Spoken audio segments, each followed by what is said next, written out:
Hi folks, it's me Michaela and welcome back to my channel. It is time for another monthly wrap up of my reading. I am still, kind of coming out of my reading slump that I was in for most of August and September, but I am reading again. I'm just still nowhere close to my numbers of June, July reading. That was really peak reading consumption for me. So I'm also not too mad about it because part of it is because I've picked up knitting my sweater again and I have other hobbies other than reading, so sometimes I do those instead of read. And I'm not an audiobook person, so listening to an audiobook while I'm knitting is not something I enjoy. So I'm more of a watching a show while I'm knitting kind of person. But October is over and I have a reading recap to share with you. So let's go over my stats and then we'll talk about the books as per usual.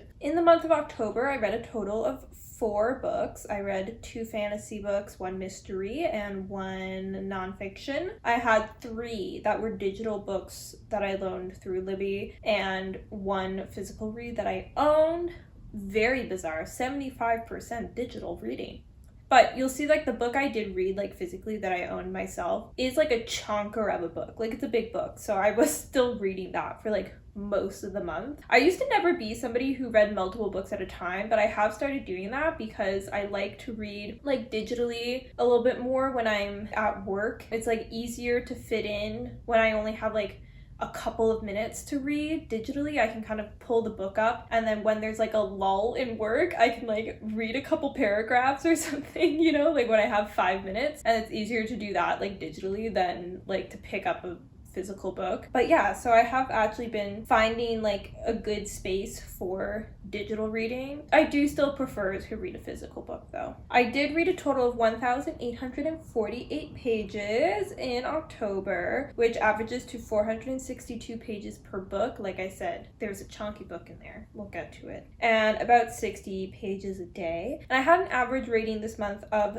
3.7. I said it before, I'm very good at knowing what books I'll like, so I usually always have a really high rating because I don't want to waste my time reading a book that I think I'm gonna hate. Sorry, I'm not out here to hate read, but let's talk about those books. Shall we? We shall. Let's talk about the books. So the first book that I finished reading in October was Sociopath by Patric Gagne. This is a memoir, so it's a nonfiction, and because it's a memoir, I didn't rate it. I have a thing where I don't like rating people's personal life stories when it's a memoir. I'll rate a nonfiction book if it's not a memoir, because that feels something I can be a bit more objective about, but it just feels weird to slap a number on somebody's life.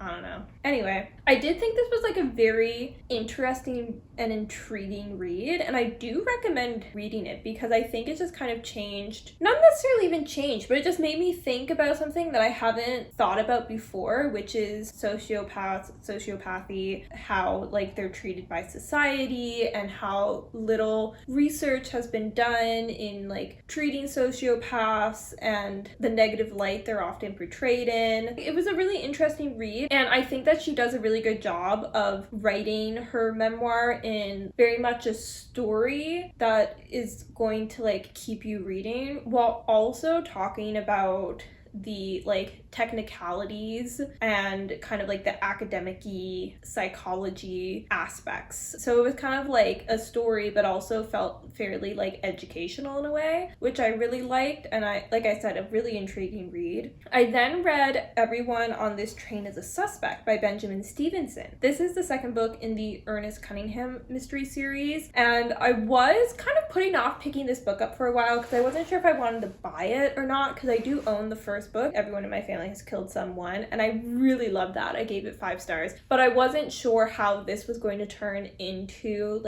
a series of novels because it felt kind of really much a one-punch kind of story. But I did think it did it a very good job of making this a realistic kind of mystery that Ernest would find himself in again. I did give this book a 4. I didn't love it quite as much as the first book but it still did a lot of the things that I really loved that the first book did, where it like breaks the fourth wall and talks directly to the audience. It has this really dry, sarcastic humor and tone of voice throughout the whole novel. It also feels like very self-aware. Like even in the book, it's like talking about how weird it is, kind of, that like Ernest finds himself yet again surrounded by murder and all of this, you know? So it felt like a fun, light read. I read it like pretty quickly and like I did like it. I'll read like, I think the third book in the series is actually like a Christmas one, so like maybe I'll try and read that in December when I'm feeling festive. I don't know, but like I am glad I finally decided to pick it up, and it surprised me because I was kind of going in feeling very tentative about this book because I was like, I don't know, is this just gonna feel like a cash grab because the first book was like really popular and this one's just not going to live up to it at all. But I think it did a pretty good job, but I still like the first book better than the sequel. I then had my only physical read of the month, which is this chunky book right here, The Lost Metal by Brandon Sanderson. This is the fourth and final book in Mistborn Era 2, and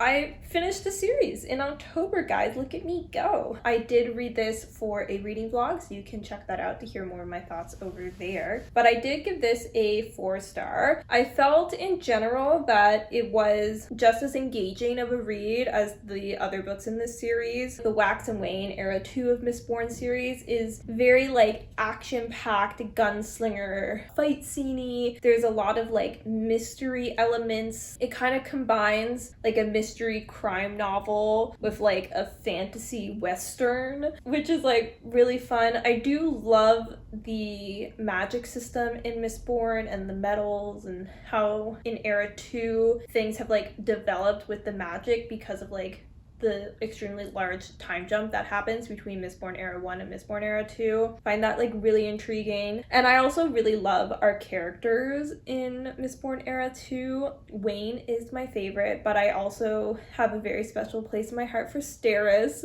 Love them. Honestly, I love like the whole gang. They have like a really great dynamic as a group of characters, and they all are like very unique and individual. I love how when you're reading the different POVs, it's like very clear voicing for each character. You know exactly who you're reading from before it's said explicitly who you're reading from, point of view wise. In general, I think it clued things up for the series quite well, but there was one branch of the plotline that I felt like it just like didn't get the justice it deserved for like conclusion. It kind of felt like it just was like rushed a bit pacing wise because the other plot was more important in a way. Like we needed to just like finish that up and sweep it aside so we can focus on the big thing. So I was like a little disappointed by that. I also was a little disappointed that our gang gets a little split up in this book. I was hoping for more everybody all together up against the big bad kind of story, and it just wasn't that. And that doesn't mean it was like bad or anything. It just kind of was disappointing for me because I was hoping for that because I love the dynamics of these characters when they're all together in their group. So I was just, you know, kind of sad to not have that in the final book of the series. The ending also did devastate me. I understand why Brandon Sanderson did that. Like I get it, and it was good. Like story-wise, like it was good. But like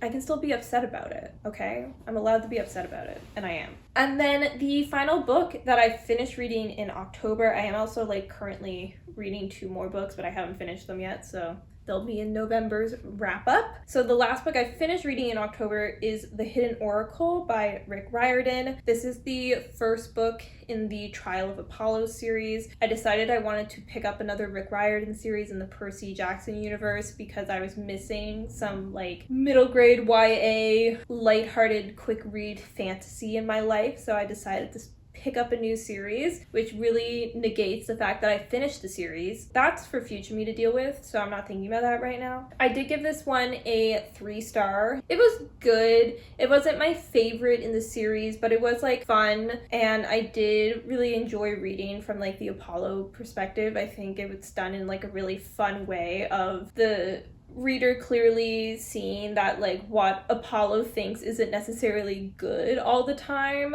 and that he's wrong in like a funny comedy kind of way because he is very much like as a god, you know, full of himself. And so that was really fun to read. I did feel like the pacing of it was off just a little bit. It kind of felt like there was a lot of setup, and then it was like bing, bang, bang, and then, you know, we're done. But this also is like the first book that's setting up a greater storyline. So I'm not too mad about it, because in a way, the setup for this book was the setup for the whole series too. So it was like trying to do double duty setup work. So I gave it a 3. It was enjoyable, but it wasn't amazing, you know?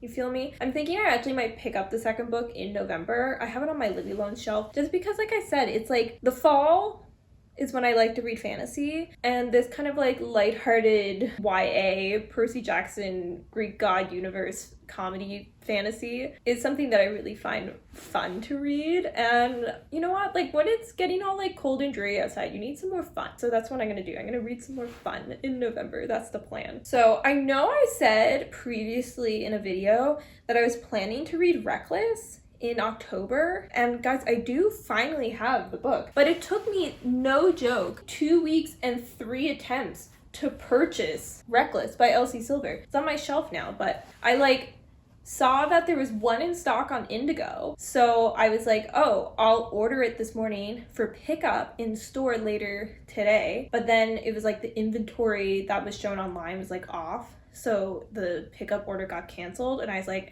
whatever, it happens, you know? Computer systems can be wrong all the time. So then I was like, I'll place the order again, but I'll just have it shipped to my apartment directly. It would have been easier to just get it in store, but of course it's not in store, so I'll just order it to me directly. And then it's shipped. For some reason, despite the fact that Indigo is a Canadian company and Reckless is a book by a Canadian author, and Indigo does not ship to the United States. My book shipped from the United States, and then it was like in the States, and then UPS was like, there was a mechanical failure, and then it was delayed, and then it was like a week, and then nothing was happening. So I was like, I think it's lost. So then I had to contact customer service, and they're like, yeah, we think it's lost, here's a refund. And then at that point, it was so long that it was now actually back in stock in store. So then I finally just did another like order it online for in-store pickup. And at that point, it was successful, and I finally got the book. But there was not enough time to be reading that in October anymore. So Reckless will be read in November now. My plans were changed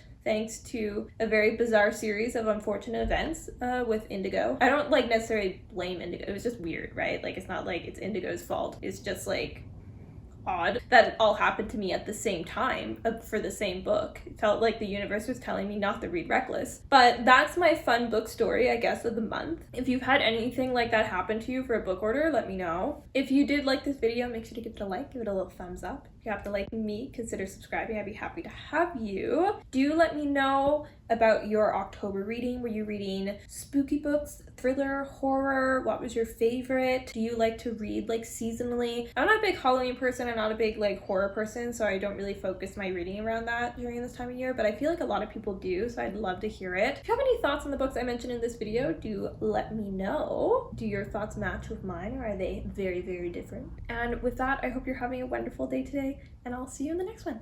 Bye-bye.